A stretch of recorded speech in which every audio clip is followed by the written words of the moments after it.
get, I really just have 3 tips that help me get the shot that I want quickly, even if it's in a challenging area or if it's in an area that I've shot a million times, like my apartment. Making videos every single day has a lot of there's a lot of challenges, but there's also a lot of benefits to doing that. And one of the big benefits that I've found that really is the ability to know just off the cuff what shot is going to look good and what shot is not going to look good. And making videos every day really trains your eye into being able to identify good shots over bad shots and how to improve bad shots to make them good shots. Typically when I'm making videos and I'm trying to decide what kind of shots I want to get, I really just have 3 tips that help me get the shot that I want quickly, even if it's in a challenging area or if it's in an area that I've shot a million times, like my apartment. If you really try applying these and work on them, really the sky's the limit to whatever you can do. The first one's really going to be having a symmetrical shot, meaning that the shot doesn't feel unbalanced. If there's something in this side of the frame, but there's nothing on this side of the frame, but this doesn't line up with the grid or the rule of thirds, then this is going to feel completely unbalanced and really awkward. If it's too far over like this, then it's not gonna feel right. But if you push it here, then it'll feel okay. Versus if you have something way out here, but you also have something else way out here, that shot is going to still feel, it's gonna feel balanced. And I try to do that. You can fix this simply by just moving the camera, like moving it to the right or to the left. So the hallway shot that I got like right over there, all I did for that hallway shot was when I first sat it down, the hallway was sitting, like the dark part was sitting like right here. I just pushed that over so that it was a little more centered, but still off to the center. And that made the shot feel a lot better, especially when I walked through frame going from the left to the right. Because if not, then it would have felt like the shot was gonna go like this, like tip over, or just if it felt more heavy on this side. The second one is going to be leading lines. Now, typically those are kind of tricky and they require a little more pre-planning versus just making sure the shot is balanced.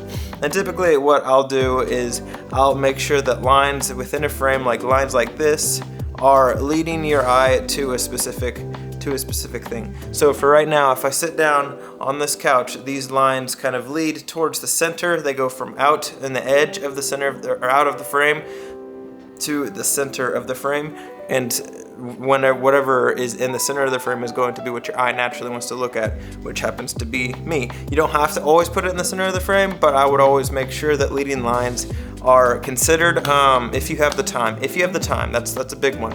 Typically, if I don't have time and I just have to get things quick, the leading lines thing is going to be the first one that I cut. But I always almost have the balanced one. If I really can help it. And then the last one is really going to be just having some kind of motion in the shot in 2 different ways. So when I was picking up or grabbing the Clif Bar from our entertainment system right there, I was pushing this camera up and down just using this tripod simply by going like this.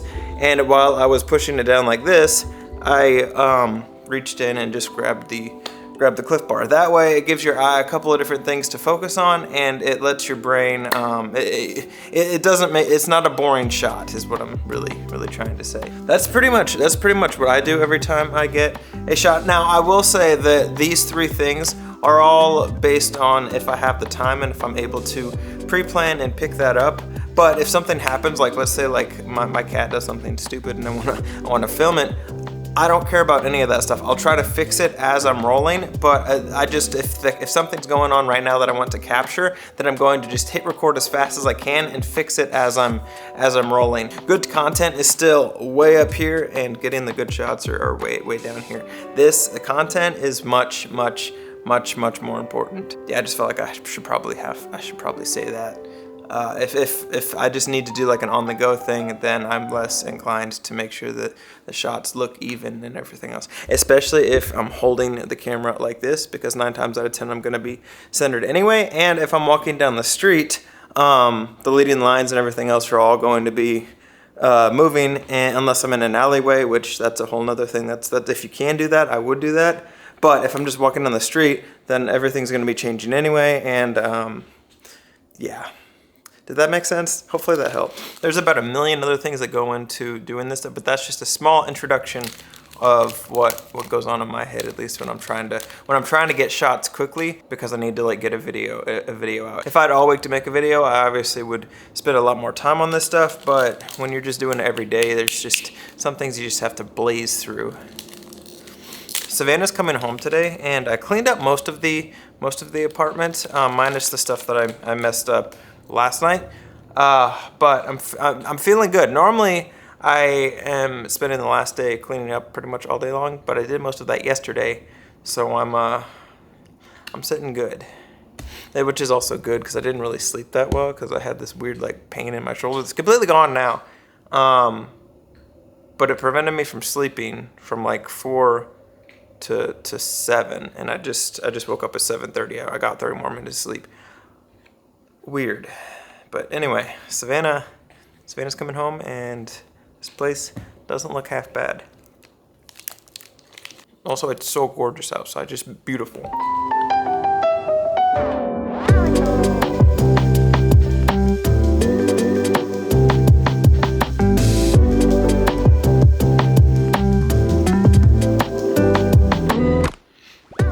It's been a couple hours, and I've been working on editing shorts, and I came across this this website, and I've seen advertisements for it on Instagram before, but it's called Opus Clip. It's this website right here. Now, basically, in short, what they're offering, what they're advertising is they can like take longer form videos, and they can like make viral shorts out of them. And I've seen their advertisements like before, like I said. But I remain skeptical. And basically, what all you do is you just copy and paste your URL to their website, and as long as you have a subscription or a account with them, then it'll like spit out. It'll take about 10 to 15 minutes, and then the AI will spit out a couple of different short videos, and then rank those videos based on virality, potential, and a bunch of other things according to their algorithm.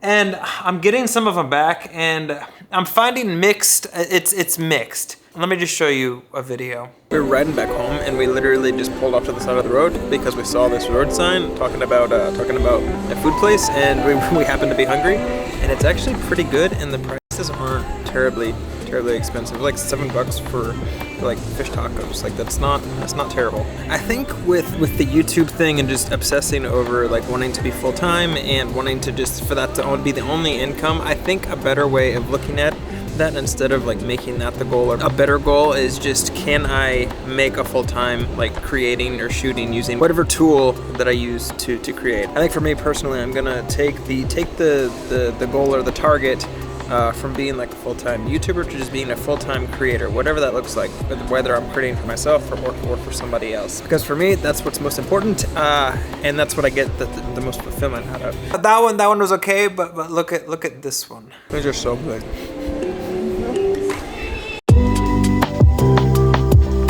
Now, in fairness, it went through like a 10-minute video, and it spit out about 8 to 10 clips for each video that I put in there, and it added captions and did a bunch of other editing stuff. And I'm not expecting it to like get them like perfect, but I don't know. I'm posting them over the next couple of days, and I'm gonna see how a couple of the shorts do. I picked the ones that I think were the best and at least had the closest like complete story that I could find. But some of the clips, it was just like, it literally would just cut the story off like halfway through. And there were a couple of other audio things. I'm not gonna get into it, but I am curious, and I want to see if this actually works, because if you go on their little website and you go through like the potential memberships, this is what they're advertising. There's a $10 a month, and then they're doing a special right now, which this isn't a commercial for them. It's $9.50 a month, and it's 114 billed annually. Now, is it worth $114? I don't know. I guess it depends on who you are. My initial response is if you already know how to edit, it's not that hard to just go ahead and edit your own stuff and make sure that you have like a really polished product, because I think at the end you're gonna get a better product from the same content versus a computer or a artificial intelligence algorithm trying to edit it for you. Now I have a week free for this, so I'm gonna really try to like get good at it and really understand it. This is just like literally the first hour and 7 minutes of me having this free trial. Yeah, I don't know. We'll see. If you have any experience with this program or anything like that, let me know. Because in a perfect world, I would love to have my shorts be automated, because all my shorts really are just these vlogs just chopped down into little bite-sized nuggets. And if I could find something to edit those for me, that'd be amazing. But just let me know what you think. And I'm trying to remain as like optimistic and as level as I can with this whole little experiment. But also part of me is like, well, the creative in me is like, you can't really recreate creativity. You can't really innovate creativity. You can only reproduce it from what's already been done. And this is kind of an example of that. You're just going to get a really bad photocopy of something else. But I'm remaining optimistic, and I mean, I don't know, for all this stuff could do really well, and it may know more than I do, but